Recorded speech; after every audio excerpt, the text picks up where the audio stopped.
How's it going, Scrub Gamers? Welcome back to another video here at Scrub Games, and today we've got another discussion video, and this time for the Star Wars Unlimited card game, because we have a breakdown for the UK Twickenham event that happened this past weekend, being the first UK event for Star Wars, and it's quite nice to see it actually kicking off. So this one was the launch event in the UK, held by OPE. And I think it had a cap of about 256 players, but then while it didn't completely sell out, which still got close to it, it still had 222 players, and the event was 8 rounds with a best of 3 format and no top cut. So this is the breakdown video, so we're going to go through and see kind of like what because nice thing about OP is they put out a kind of like breakdown of like the leaders played, and we also have the list as well from the event as well. You can see what was played. And now for this one, I did it was only top 8 really. I think it's top 8 that got like more prizing, but we grabbed the top 8 lists, and I also grabbed the highest placing of other ones, so we can kind of see where like any leader, if you're ever curious about how high it came in, where the highest one in each one, so you can look at the list and kind of see how like the top one of each of the other leaders kind of did. So before we get into that, feel free to like, comment, subscribe. It keeps you updated with my videos as and when they drop. And if you click that notification bell, you can get a list when my videos do drop, so you can watch it there and then, or if you can't watch it there and then, you can watch it at a later time. So let's go and have a look and see about the breakdown of this. So, starting off, this was the metagame breakdown they posted out. So we can see for the launch event, there were a fair few leaders that are up there. As you can see, there's like over some other decks where it's like ones that had less than 5, or leaders that had less than 5 copies. So like I think almost, I'm not sure if every leader was brought, but there were a fair few. Because I know you can see on the list there isn't IG88, but I know there was one because I remember we had one on the stream. And as you can see, you got like a fair few. Like there are double digits for at least 6 of the leaders, and then it starts to go into the single digits. So we had 43 of the 222 were Boba Fett. Then the next most popular leader brought was Sabine Wren, so the more like aggro lead. And then you've got Darth Vader being the 3rd best. That's a surprise to me, like Darth Vader. But then the one I expect to be higher than that, being Iden, was in 4th with 25. You got Krennic with like 16 of them in the tournament. Then 14 Luke Skywalkers, and that's when we get down to the single digits. So when we had 8 Grand Moff Tarkins, 7 Churrowits, 6 Thrawn, 5 Palpatine, and 5 Solo. And then the other 15 decks we have had different leaders, which they just basically, that wasn't enough space put on them. But I know there's like IG88 at least. That's the only one I can really think of. But yeah, so that's a nice little shot of the breakdown. So there's a majority of the deck like leaders brought were Boba Fett. So good, probably almost 20% of the leads were Boba Fett, which is interesting to see. Like Boba Fett being like hyped up because it's quite a good deck. And he's got a good lead, like a very good effect on the leader. And then we got Sabine being like more aggressively like the aggro one to like fear the format. Then you got Darth Vader being a pretty nice one because it's a villainy, like villainy has a lot of good stuff. And then you've got Iden and Krennic being like very good one because of like vigilance and villainy is a very good aspects to have, and Iden being a good control one that kind of help combat Boba and Sabine.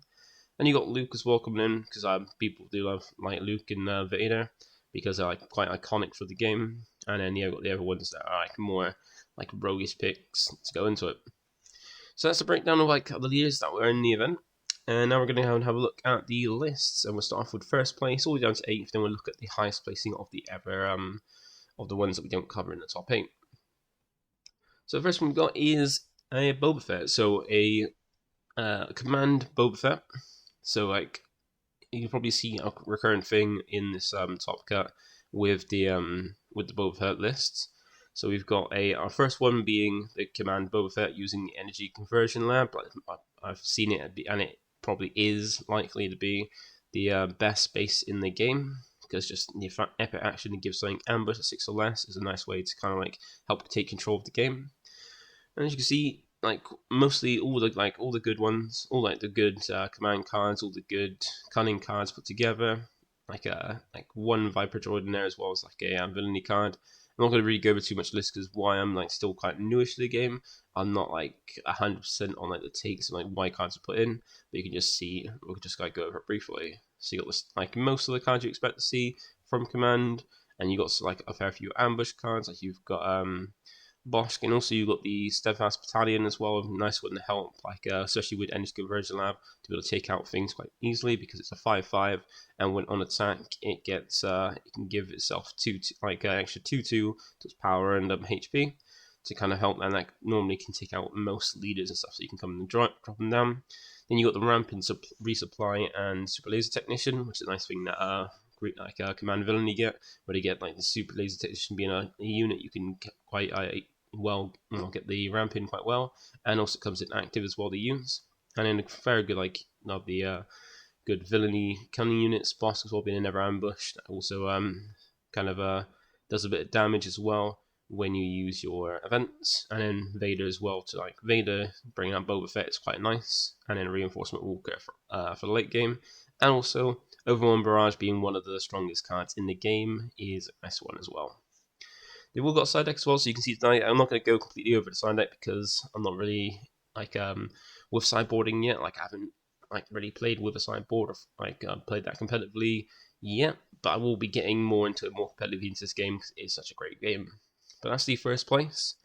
So first place was Command Boba, and then for second place we have the double cunning Boba. So one that I was more expecting to see, because I wasn't really on to because I know Command's good, but I was more interested in trying out the double cunning. And they went with unlike the other one where the Command Boba that had the rare base, which has a little bit less health but an epic action. Whereas for double cunning, they went for the Administrator's Tower, and that's the one thing a lot of decks have been considering if they want to use one of the stronger rare bases, which have less HP, but they have a epic action that could be very useful. Like as an Energy Conversion Lab, giving something 6 or less, like playing something and having ambush is a really good effect. But then sometimes 25 health can make it so if you play against aggro, you can get aggro down too quick. You don't have enough health to do it aggro. So some bases that don't really need the epic action of the base of the aspect they're using. They go for the 30 HP one, so that way they can survive a little bit easier against aggro and kind of have an easier time surviving to then kind of control it out. But for this one that came second, you can see you got a majority of the cards. There's no really villainy cards. Like sometimes you've seen, I know if you've looked at the designers cunning cards, because I know they're on the Star Wars Unlimited website. They had they put out 3 decks from the designers, and they had one being double. They had a Han Solo deck, a Vader Trooper deck, and then a double cunning Boba deck. And on that one, they had some villainy cards in there because you had things like Bodhi Rook that could look at your opponent's hand, and then you had the Vibra Droid that you can play at turn 1 to look at your opponent's hand, and Bodhi Rook to be able to come down after and then basically see they've got an event in their hand and then rip out the hand. But they ain't gone for that in this case. They've gone for more like just a cunning route and put mostly all the good cunning cards in to kind of fight back. And game that came in second, so I think they went 7-1. So I think from the top 8, it was first place went undefeated, second to 7th went 7-1, and then 8th place went 6-2. So it was a 6-2 that got in there. And this is the double cone Boba that came second. So we move on, because once again I said I'm not going to go probably in the details of this because I'm not 100% on the ratios, and because I'm still getting into the game. But then we got third place being a never Command Boba, so never Command Boba coming in. And a nice thing about this is that you got some not every list is exactly the same, which is quite cool. Some ratios are quite nice, they're quite different. Like you see, this one has 2 copies of Seasoned Shore Trooper, and for one of its spacecraft units, it's got a Strafing Gunship, which is one that is a unique unit where it's a space unit, but it can interact and attack into the ground arena as well, which is unique to it. But you can see top end normally seems the same with the legendaries as well. Top end being Steadfast, being Bosk, Fett's Fire Spray, Vader, and Reinforcement Walker.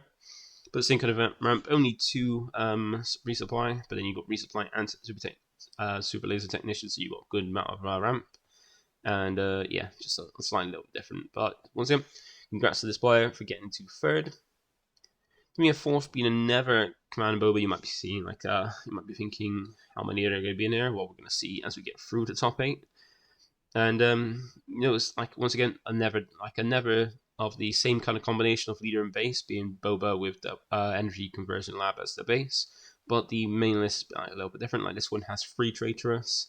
He's only got 2 steadfast battalion. He's got 2 copies of Colonel, I think, Yalwen. He's also got patrolling V-wing as well.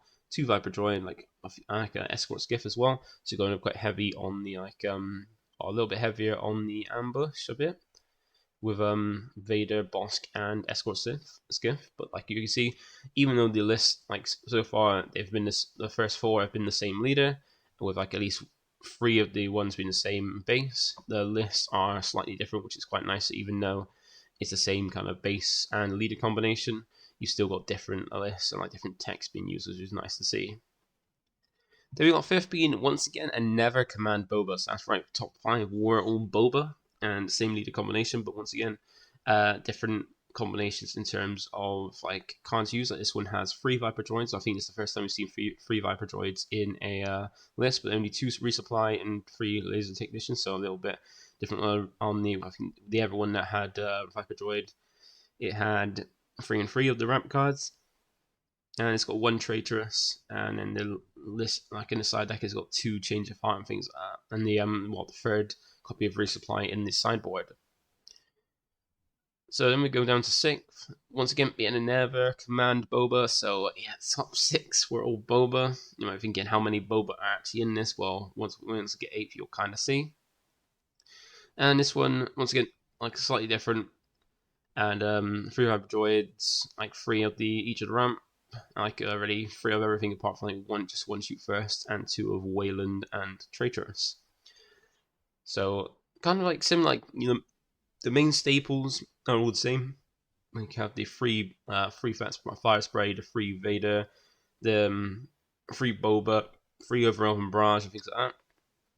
But then there's like some other tech choices are like, so there are staples for this deck, but then you've also got some everyone that are quite like more tech choices.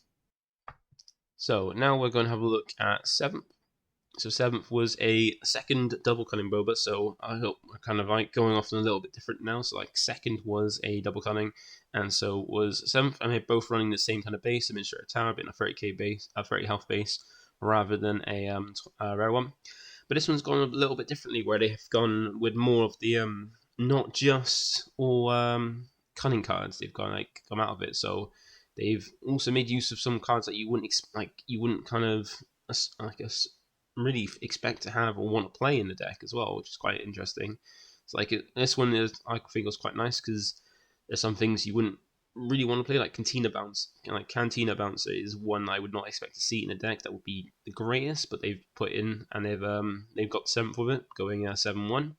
And because it's got like a when played, you can bounce a non-leader unit back to hand, but at least this one comes with a body, and like it's like more expensive than, I think it's Wayland. I think that you've that kind of does the same thing, but as a event. But this one's a little bit more costly, and it's a double aspect one, but it comes with a body as well, with a 3/5 body. And then you've got, as like I was saying before, you got the Viper Droid and Bodhi Rook kind of combo, where you go Viper Droid, look at the hand, and Bodhi Rook next turn after, to be able to rip an event from their hand. And they got 1 copy of the Cell Block Guards, and he got Gamorrean Guards, and then also a Frontier 80. I think it's 80 with ATRT. Aspectless on when they can get if you've got a vehicle in play, normally like a space unit would count towards it. It can gain ambush, which is nice, and it's a 3/5. And yeah, this is one that I feel like the nice thing about this is the only 2 legendaries, the legendaries that they want for a cunning one, being Boba and Cunning, but then the rest of it's like more like not so high on the rarities. Like there's not many decks use more than like 2 legendaries, which is quite cool. But then like Vader and Boba Fett being the more expensive the ones, because they're the most popular ones, both on a character point and actually card wise, like for their effects. So that is the 7th place, and we go to the last of the top 8, and this is once again Aner Bros. That's right, top 8 were all Boba Fett. But don't worry, as we go down further to the rest of the standings, you'll see that it was just a little anomaly that all the top 8 were Boba Fett. and then we had 6 of them being Command Boba Fett with the Energy Conversion Lab, and the other 2 being a double cutting with the Administrator's Tower. And once again, this one's quite different. We've been through a fair few now, but I think it seems like they've gone just like 3 of everything apart from 2 of Wayland. So they've just like maxed out on every card they feel like is like, well, mostly it's a staple or a strong card, which makes a lot of sense. So that is the top 8. We have all being Boba, and yeah, like quite like there's going to be similarities with a first set and like a limited card pool, and you're gonna have like the staples of the set of the deck to have. But like, yeah, 8 Boba, like this is not like this. You could think of this as showing that Boba's like just overpowered, but it's not technically too overpowered. Like, the majority of the leaders were Boba Fett that come in, like a good 43 out of all like 222 were Boba, and then all like 8 of them managed to get the top 8 spots at the end. But it's still early. It's the beginning of the meta. This was like the first event in the UK. I think a second event we've seen in Europe. That's like a big enough event, I think. I'm not 100% sure. Don't quote me on that. But we're still at the beginning of the meta. So it's going to change up, and even like decks might come out to like help combat Boba, even though it looks to be like one of the strongest decks in the format. So that's it. Now we're going down to see what we're going to go on now to see what the top highest placing is of some of the other leaders, because all we've seen so far is Boba, and we'll see like how they did and what their lists were. So first one, your highest placing Grand Inquisitor was 9th place, so just outside the top 8. So once you get the top 8, it's all Boba, and then as you come out of that, the first one down after the top 8 is Grand Inquisitor, and this was one going Vigilance with its base being Security Complex. And this one did actually pretty well. I think he was once again went X2. I think all top 32. I can't remember if it's down to 32 or he went X2 because there were a lot of players there. But this one went X2, and this was the list. Like, I'm not really going to go over because I don't really know. I didn't really get in Grand Inquisitor. I know like it wants to be quite an aggressive deck, and it can be with like some of the like combos I've seen. I can't remember exactly the combo, but I remember seeing it and thinking that was quite nice. Yeah, this got all in 9th. I kind of, from what I've seen from people commenting, is it was like a very aggressive deck. So 9th placing Grand Inquisitor going 9th, so that's nice to see. Like, it's not just all doom and gloom with Boba taking top 8 lists, but we have some other lists. That's why I thought it'd be nice to look outside the top 8. And then next we've got the highest place in Iden was in 10th, so there we go, 9th and 10th were different leaders that weren't just Boba. And this was an aggression Iden list. So normally you would expect, like, most of what time I've seen is people put command with most of the leaders, like combinations, even like double command, just to have that, because that ramp is so vital and so good. But this one went for the aggression route instead, and they went for Kestro City as well, once again, to kind of like hold off the fact you can be aggroed and have a little bit more, like that 5 HP on the base can make a big difference. So there's a list. I won't really go over it though. Interesting things I find is like this is a not double aspect, so it's got 3 aspects being vigilance, villainy, and aggression, but it's got 3 copies of vigilance. So I don't know if they're paying 6 to use this, but then I don't know if they're using it to kind of mill or make use of it, because I don't know if it doesn't really feel worth it to pay 6 for this card for what the effects are. But I'm not really sure like how they work for it. And they also got No Good to Be Dead. Once again, like, unless they're this is another one where they're paying like the aspect penalty. If you don't know what the aspect penalty is, it's literally if one of the aspects that are required on the card isn't among your leader and base, you have to pay an extra 2 resources for that card. So for No Good to Be Dead, it shares the same shares the divinity trait with Iden, but it doesn't share the cutting trait with either the base or lead. So because it's got a cutting trait and you don't have cutting on your leader or base, you have to pay an extra 2 resources to use it. And same like how vigilance, you've only got 1 vigilance aspect on your lead. You don't have a second one from your base, so you have to pay an extra 2. So it's quite interesting how they've got those off-color cards where you have to pay 2. And I know with the and even that inside they've got also Spark of Rebellion as well, which another one you have to pay an extra 2 resources for, which is the aspect cost. So it'd be interesting to see like more like the gameplay from it and like how they find out. But it's quite difficult with Limitless having the usernames of the people rather than the actual names. So you can't really figure out like who it was. So yeah, if any of the players from the from this breakdown see this and want to basically do an interview, basically just to go over and kind of like discuss all this, that'd be great. If you can reach out, that'd be nice. And we'll go ahead and basically get an interview done, and you can explain like why you're this, because it's quite interesting to see and also understand. So that's the highest placing Iden. Then we've got 11th being the highest placing Emperor Palpatine. So as you can see, like the three decks outside the top 8, just underneath the top 8, were all were not Boba. So that's quite nice to see that there it wasn't just Boba dominating like the top lot, just the top 8, which you could argue that is hard like big enough already. But then it's nice to see everyone's doing. And once again, another leader using a base that's 30 HP, so not making use of the rare bases, but that 5 extra HP to survive against aggro decks. And Emperor Palpatine is one that kind of like wants to survive later because it's quite a late game deploy, because it deploys at 8 resources, not like 5 to 6 like a majority of them do.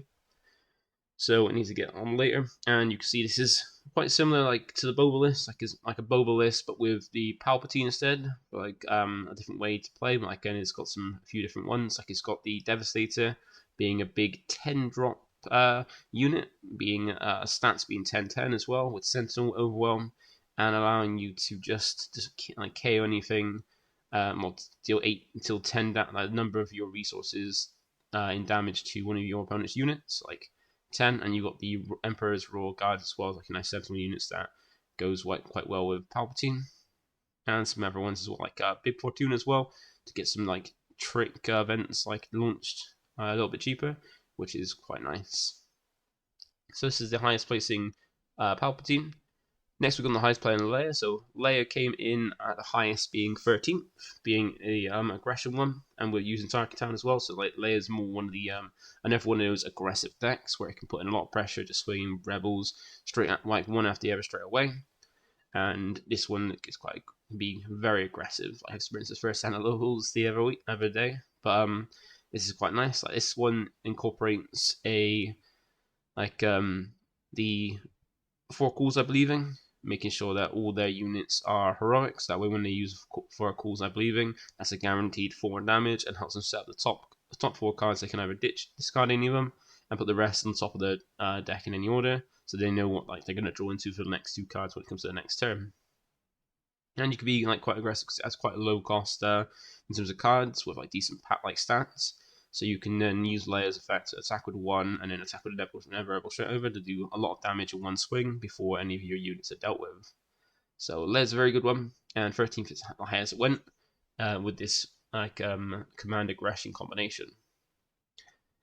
Then we got the 14th highest ones. So 14th was the highest placing Vader. So once again, like we've only skipped one. I think it was duplicate. I think maybe Boba, and so the after like top 8, it comes down to a fair few of the ones just under top 8 were different leaders, and then we got Vader being the command Vader. So once again, 1 for ramp, and with the command center base for extra HP rather than. It's interesting to see for this one. Like most of the time when you see people incorporating a command base because their leader's not command, they normally go for energy conversion lab because that epic action is just really, really good. But for this one, they decided to go for command center instead. I think that this one went also into 6-2. I'm not 100% sure because I didn't keep hold of the records for outside the top 8. But they're not using energy conversion lab, which you would think that you would 100% want to use, but then they've gone for a different. Maybe I didn't have it. Or maybe they didn't have it, even though they got like Vaders and stuff like that. Or maybe they just didn't want it because they preferred the like extra health in the base. Because Vader is quite a late deploy leader because it deploys at 7, but then would ramp like it doesn't have any. Yeah, it does have resupply, and it's related to technician, so cards are ramp to kind of get there quicker. And interesting is though they're running 3 Darth Vader, even though it's a unique upgrade. So you can only put 1 on Vader, and it only really gets a big benefit when we put on Vader. But they manage just to see multiple because they can go on the unit Darth Vader, or it can go on the leader bot Darth Vader. As you can see, they're incorporating all the best cards from the aspects. You've got General Motti, which when it's destroyed, you get to restand and basically like untap a villainy unit, being like if you attack with Vader and then it dies, you can restand Vader and things like that, which is quite nice. And like Palpatine for like a later game player that just like throw damage down at your board. and just really like been really good like trooper units and some really good cards like Imperial Interceptor for a very good space unit, and then overall Brass being one of the strongest cards in the game. So that's 14th place. Then we have 20th being the highest placing Churro. Now this is one that I was like hyped to kind of see because I have been a big fan of Churro after like trying out the lead, like seeing the lead and what it does, and then trying out different like combinations. I've got 4 different builds of it because I've got one for each aspect, and as well as that, like after watching Rogue One, like after playing this, and again I should probably watch Rogue One to kind of like understand some of the leaders and their characters a bit more. I just fell in love with it, and it's just nice to see Chirrut doing quite well. So like 20th place was the highest it came, and this would be in the aggression version.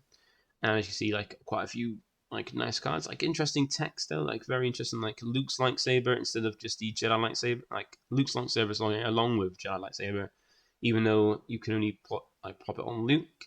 But then Luke's quite a late game, and you have to wait at least wait a turn if Luke survives, and you get there to kind of put it on Luke. So I'm not sure if like Luke's cyber was a great choice, but like Force Throw being a good reason to use it. Like there's a good Force package in Force Throw, it binds all things, and the Force is with me. Even very good ones that require Force units. So they've put a fair few in there. Got the Yoda for the early ones. No Guardian's Wool I can see. So no Guardian's Wool to kind of make use of like the first turn that, and then put some upgrades on it to make use of the fact it's a Force unit. And then like focusing a good amount on Rebels, like more focus on the Rebel side of it, because you got the R2D2 and C3PO to kind of like gain use advantage by having little ships, and then you got things like Flight Lieutenant and Wing Leader to kind of boost up your Rebel units and push through. And then having interesting to see only 2 Obi-Wan, because I remember I was only running 2, and yeah, I felt like it wasn't enough. But then you got to get to the late game, but yeah, like the same kind of like late end when Mace Windu and Luke Skywalker for like the turn like the 7 resource plays, which is quite cool. So that is the highest place in Churrut. Then we go next. So there's still a few more characters we'll see. So we've got the highest placing Admiral Thrawn, and this comes in 21st, and going for the vigilance for the base being capital C. So not going for security complex, going for capital C for that extra 5 HP on the base. But this, I've seen builds of this going for like a more like controlling route where they don't bother going into the ground arena. They stay in space, but then they like just mess with the ground arena so that you can't really like you can flood the ground arena where like most of the combat happens, but you can't really it keeps getting rest. Like you can control that where you can just keep swinging in space. And they've gone for a different route for this. They've gone for like making use of most of the good units for it, like Boba Fett, Boss and stuff like that in the ground arena, while going for just like more of a control build without like the space dominating build. So this is the Grand Force of Thrawn as the highest placing in 21st for its character. And then we have 23rd being the highest place is Sabine. So Sabine I would expect to be higher, but I imagine like a lot of people went into the event think like with the assumption that Sabine's going to be like the deck to beat, the aggro one to kind of combat, like putting in stuff to like kind of fight against it. And it was the command Sabine, so like using the energy conversion lab for that sweet ambush. And yeah, just going for the more aggressive route. Now it is playing at 4 calls, I believe, like things similar to the Chirrut deck, but not all the cards are heroic. Like a good majority of them. So you got a lot of them. Like the only ones really in this list that isn't a heroic is Steadfast Battalion. So that's just 3 cards in the 50 card deck. Well, I think it's 50 cards. That it doesn't really show on these little because thanks to Star Wars Unlimited database for these like really nice little like pitch like views of the list after you've made the list. Like very easy, so you can like kind of see it in a decent view of like the list. And so only 3 cards in the deck that weren't heroic, so there's like a high chance you can hit all 4 damage for calls, I believe, it's at the top of your deck. But if you hit, you do just 1 less damage unless you see all 3, which is going to be very unlikely and very unlucky. But a nice way to do damage will reach the top and just push through and be aggressive as possible with the damage. So that's the highest place in Sabine. Then we got the highest placing Luke was in 24th, so still quite high once again. Like even though Boba took out top 8 spots, it was there's still, as you go down lower than that, you can see some other like leaders that actually did really well. And the highest place in Luke was 24th, using Echo base. So never lead that didn't go for the energy conversion lab unless they like kind of just didn't have it or felt that the 5 HP was a better choice for this. and Luke is one that doesn't deploy too late like Palpatine and Vader, but it does deploy into turn 6. So it's a little bit later than a majority, like most leaders, really. But it's made use of the fact it's got vigilance and command for like good command units, like kind of swarm and like control, and then on basically good stats on the units, but also then making use of like vigilance with like healing and like removal and dealing with things quite well. So good job there, and also running two lightsabers, but two Luke's lightsabers, but no Jedi lightsabers, which is quite interesting. So like Luke's lightsaber makes sense with a Luke leader, because when your leader deploys it, you can chuck it on, and what doesn't give the same stats, it still heals Luke and uses it as a shield, while also giving it 3 more damage but only 1 more health. Whereas like, the Jedi lightsaber gives when you attack something, you minus it by 2/2, but then gives you a 3/3 in your stats. But then if you're using Luke as a leader, you've got more use of this, where you can use this at any point when your leader deploys, whereas like you don't have to rely on getting the legendary unit. So we've got 3 more leaders we're going to go through. So we've got the highest placing hand list being the 26th, and this one is a command version. Going to make use of the U-wing reinforcement, being a very good rare and very interesting one. And as you can see, thanks to it, you can play some off-brand or off-aspect cards, because for this, Han is a cunning lead in heroics, and then you've got energy conversion lab giving you command, so you've got access, like without aspect penalty, you've got access to cunning cards, heroic cards, and command cards. But thanks to U-wing reinforcement, being able to look at for 7, being able to look at the top 10 cards of your deck, and play up to 3 units with a combined cost of 7 or less, and be able to play them, and then you have to put the rest of the bottom of your deck. You can play out things that are off-brand, like thanks to this, you can play out Luke from the U-wing reinforcement. You can bring out Windu, and then you've got the other ones you can normally use, but you can also bring off that, being like Han Solo and 97th Legion. So U-wing reinforcement allows you to bring some off aspect deck cards, which are quite nice. And you even got like R2Ds and stuff, like kind of as Rebizia, kind of like stack them on top of your deck so you know they're there, so you can then make sure you can bring out some good ones. And looking at the top 10 gives you a good amount to look through, and if you don't find one of those off aspect 7 drops, then it's unfortunate, but then you should still be able to find out some good ones, either get another big unit or a combination of some other ones, like say like Bright Hope and Vermilion Falcon together, which will be quite good. So that is the highest placing Han. Then we've got the highest placing Krennic. So Krennic, even though it's like one of the ones that had like double digits in like his representation in the event, only like the highest one came 30th.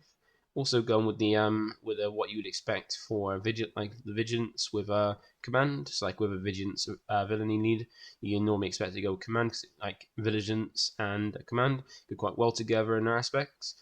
And you've got the energy conversion lab as well for that ambush.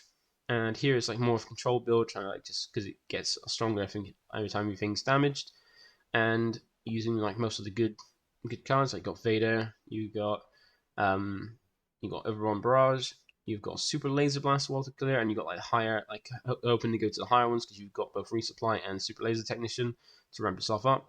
And then you've got like the big big vehicles in terms of like Reinforcement Walker, Avenger, and Devastator for your late game end play when you get to those big resources for those big plays. And that brings us to the last one that I was to find from it. So the highest placing Grand Moff Tarkin came in 32nd, so I only stuck to the top 32 to kind of see like what else we got in there. And luckily there's a load of leaders outside the top 8 that kind of like got there, but it was nice to see representation for. And we got a Grand Moff Tarkin not using it, even though he's going aggression, he's not using his home city, being that Tarkin town, just going for a Kesha City for that extra 5 HP on the lead on it, because it's is like to help out go against aggro, and using like interesting. Only seen 2 barrages, even though most of the time when we've seen people using barrage, they've only had it at playsets, so maybe we couldn't get a 3rd one, or just didn't want to use one. And then you've got the Super Laser Technician, but no resupply. Like, see, I can't see resupply here.